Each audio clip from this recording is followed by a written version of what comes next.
Painted, Painless Learning. Hello, કેમ છો dear students? હું છું તમારો દોસ્ત મેઘાણી સર. સ્વાગત કરું છું તમારું પેન્ટેડ લર્નિંગમાં. ડિયર સ્ટુડન્ટ્સ, આજે આપણે જોવાના છીએ કે ભાઈ પૂરક પરીક્ષા માટે ક્યારે ફોર્મ ભરવાનું છે, કઈ રીતે ફોર્મ ભરવાનું છે, એની ચર્ચા આપણે કરવાના છીએ. તમે લોકો અગર પૂરક પરીક્ષા માટે સિલેક્ટ થયા હોય, સિલેક્ટ તો ન થયા કહેવાય, પણ ફેલ થયા હોય તમે પહેલી એક્ઝામમાં, અથવા ઓછા ગુણ આવ્યા હોય, તમે તમારું રિઝલ્ટ ઇમ્પ્રૂવ કરવા માંગતા હો, તો તમે પૂરક પરીક્ષા આપી શકો છો. અથવા તો તમે પહેલી એક્ઝામની અંદર બેઝિક મેથ્સ રાખ્યું હતું અને હવે તમારે સ્ટાન્ડર્ડ મેથ્સની એક્ઝામ દેવી છે, તો પણ તમે પૂરક પરીક્ષાની અંદર બેઠી શકો છો. તો હવે આપણે જોઈએ કે શું છે. ગુજરાત માધ્યમિક અને ઉચ્ચતર માધ્યમિક શિક્ષણ બોર્ડ ગાંધીનગર ધોરણ 10ના માધ્યમિક શાળા પ્રમાણપત્ર પરીક્ષા અને સંસ્કૃત પ્રથમમાં ફેબ્રુઆરી માર્ચ 2025માં જે વિદ્યાર્થી એક કે તેથી વધુ વિષયમાં ગેરહાજર રહેલ હોય, ભાઈ ગેરહાજર રહ્યો હતો, બીમાર પડ્યો હતો, XYZ રીઝન હતું, એક કે વધુ વિષયમાં અનુત્તીર્ણ એટલે કે નાપાસ હોવાના કારણે ગુણપત્રમાં નીડ ઇમ્પ્રુવમેન્ટ કે સુધારાને અવકાશ ધરાવે છે, એટલે કે જે લોકો ફેલ થયા છે તેવા વિદ્યાર્થી વર્ષ 2025ની પૂરક પરીક્ષામાં ઉપસ્થિત થઈ શકે છે, તે પૂરક પરીક્ષામાં બેઠી શકે છે. એ ઉપરાંત ધ્યાન રાખો, આ બહુ અગત્યનું છે. હવે આપણને શું કીધું કે ધોરણ 10 અને સંસ્કૃત પ્રથમની માધ્યમિક શાળા પ્રમાણપત્ર પરીક્ષા ફેબ્રુઆરી માર્ચ 2025માં જે વિદ્યાર્થી ઉત્તીર્ણ થયેલ છે, પાસ થઈ ગયા છે, પરંતુ તેના પરિણામને સુધારવા ઈચ્છુક છે. પાસ તો થઈ ગયા છે, પણ સમાજમાં ઓછા માર્ક્સ આવ્યા છે, ગણિતમાં ઓછા માર્ક્સ આવ્યા છે, એને રિઝલ્ટ સુધારવું છે, ઇમ્પ્રુવમેન્ટ કરવું છે, બરાબર. તેવા વિદ્યાર્થીઓએ પણ ધોરણ 10 અને સંસ્કૃત પ્રથમની માધ્યમિક શાળાંતર પ્રમાણપત્ર પરીક્ષા પૂરક 2025માં ઉપસ્થિત થઈ શકે છે, અથવા તો ઉપસ્થિત થઈ શકશે. એટલે બે ટાઈપના વિદ્યાર્થી છે.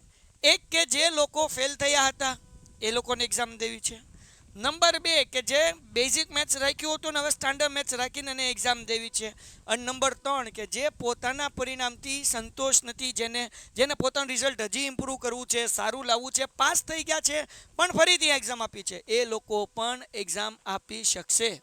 ઓકે. પછી પરીક્ષા 2025 માટેનું આવેદન શાળાઓએ, અહીંયા ધ્યાન રાખજો, આપણે આવેદન નથી કરવાનું. તમે તમારી જાતે આવેદન નહીં કરી શકો, એપ્લિકેશન નહીં ભરી શકો, બરાબર. કોઈએ કરવાનું છે? શાળાઓએ. ક્યાંથી કરવાનું છે તો શાળાને ખબર જ છે, પણ તોય આપણે જોઈ લઈએ કે www.gseb.org એક વેબસાઇટ છે ને એક બીજી વેબસાઇટ આપેલી છે, બરાબર, SSC પૂરક પરીક્ષાની આપેલી છે, તો એના ઉપર એ ઓનલાઈન કરવાની રહેશે.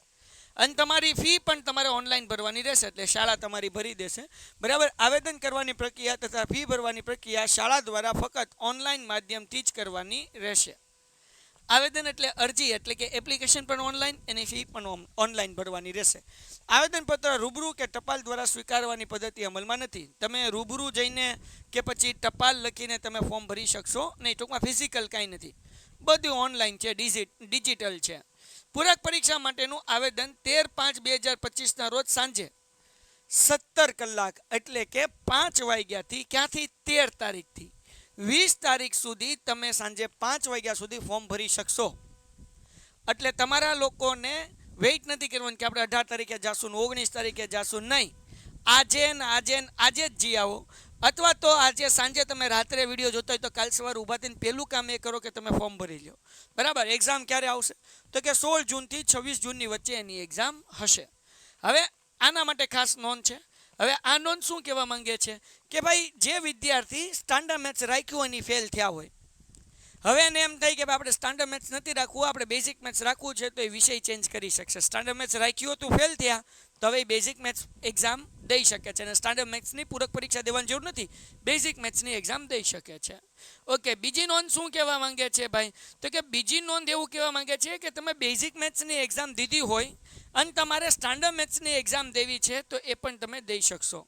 ત્રીજી નોંધ એવું કહેવા માંગે છે કે જે કન્યા અને દિવ્યાંગ ઉમેદવારો છે એમને કોઈ પણ પ્રકારની ફીસ ભરવાની રહેશે નહીં, બરાબર, પરંતુ એમને રજિસ્ટ્રેશન ફોર્મ ઓનલાઈન બધું ભરવાનું રહેશે. હાલો, હવે ફીની સૂચના જે છે એ વેબસાઇટની અંદર મૂકવામાં આવેલ છે. ઓન એન એવરેજ એક સબ્જેક્ટના 150 રૂપિયા, 2 સબ્જેક્ટ હોય તો 275 ને 3 હોય તો બીજા પૈસા હશે, બરાબર. પણ એ વેબસાઇટ ઉપર હશે અથવા તમારી સ્કૂલમાંથી તમને જાણ કરી દેવામાં આવશે, એટલે તમારે કંઈ ચિંતા કરવાની જરૂર નથી. ટૂંકમાં કહેવાનો મતલબ એવો છે કે ભાઈ તમારી આગળ 7 દિવસનો ટાઈમ છે. 13 તારીખથી લઈને 20 તારીખ સુધી તમે લોકોએ હજી આવેદન ન આપ્યું હોય, તમે લોકોએ હજી ફોર્મ ન ભર્યું હોય તો આજે ના આજે જાઓ, ફોર્મ ભરી આવો. અને બીજી વસ્તુ, તમે અગર ગણિતમાં ફેલ થયા છો, વિજ્ઞાનમાં ફેલ થયા છો, તો આપણે બધાય વિડીયોઝ મૂકેલા છે. અને હમણાં જ આપણે વિડીયો મૂક્યો કે ગણિતમાં પૂરક પરીક્ષામાં કેમ પાસ થવું, અને એમાં મેં તમને આખી બ્લુ પ્રિન્ટ પણ આપી હતી કેવી રીતના પાસ થવાય. ને સાથે સાથે તમે કયા પ્લેલિસ્ટના વિડીયો જોશો તો પાસ થઈ જશો એ પણ મેં તમને એની અંદર કહી દીધું છે. તો એક વખત એ વિડીયો જોઈ લેજો, જે આઈ બટનમાં આવી જશે. અને તમારા બધાને હવે જોરદાર મહેનત કરવાની છે કે જેથી કરીને તમારું 1 વર્ષ ન બગડે. તો મળીએ છીએ નેક્સ્ટ વિડીયોમાં. ત્યાં સુધી ગુડ બાય એન્ડ ધન્યવાદ. Painted Painless Learning.